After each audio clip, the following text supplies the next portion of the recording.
Камарбзеем Эгубрыгу. Я Давид. Есть такая старая басня-поэма великого грузинского писателя и поэта Акакия Царетели.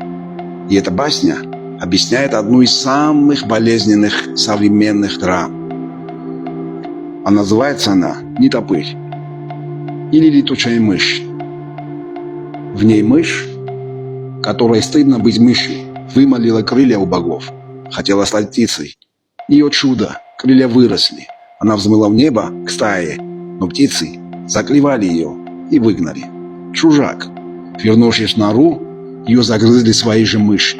Предатель. Она осталась вечным изгоем, не мышью и не птицей. Эта формула работает и сегодня. Возьмем человека с грузинской фамилией или смешанными корнями, живущего в Абхазии. Для многих это наследие, но для определенной агрессивной категории это клеймо, которое надо сжечь. Чтобы доказать лояльность, они выбирают путь нетопыря. Они не просто дистанцируются, они начинают просто ненавидеть все, что связано с их происхождением. Некоторые совершают последнее предательство, отрекаются от собственных отцов. Отцов, которые в свое время сделали выбор по совести. Отцов, которые брали в руки оружие не из-за ненависти, а для защиты своих идеалов, своего дома, своих семей, своей земли от того, что они считали внешней агрессией. Они защищали то, во что верили. Но сын, отрицая отца, идет еще дальше, чтобы доказать свою новую идентичность. Это категория людей в публичном пространстве. В тех же лайвстримах могут рассказывать, как убивали грузин в 2008 году, зная, что это ложь. Они соревнуются в жестокости слов, пытаясь купить себе место под чужим солнцем, ценой морального падения.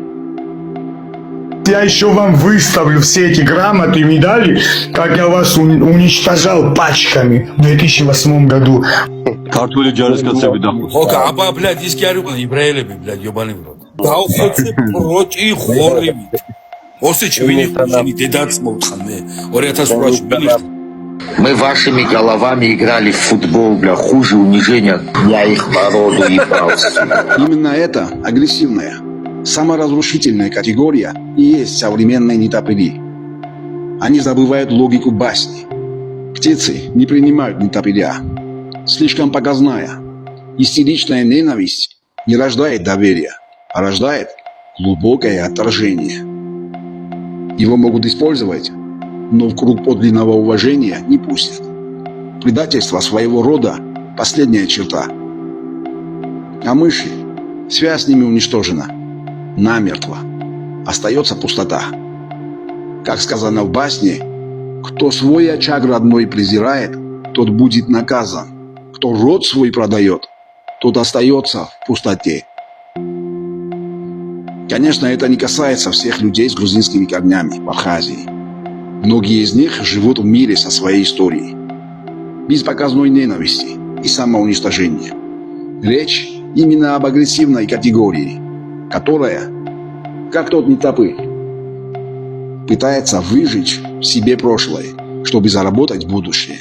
Но этим они обрекают себя на одиночество между двух миров. Ни неба, ни норы.